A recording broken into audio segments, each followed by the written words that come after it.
Hi, it's Deborah Harris here, and I'm back with another cash flow tip of the day, and this time it's about volume.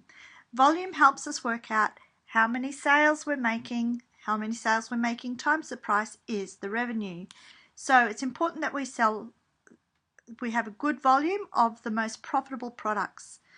So our tip of the day is lift the perceived value of your product to lift demand. Now that sounds a bit strange, I guess, but what we're trying to say here is your customer's perception of the value of the product will determine how much they want to buy it. And if you can make your product seem more special or more valuable to them, they'll pay a higher price, or they'll be more interested in purchasing your product. So just keep in mind that this is how you can use bundled service offerings. This is how you may be able to move some slow moving items and bundle it into a service offering to help you lift the perceived value of your product. So that's my cash flow tip of today. That's a volume tip.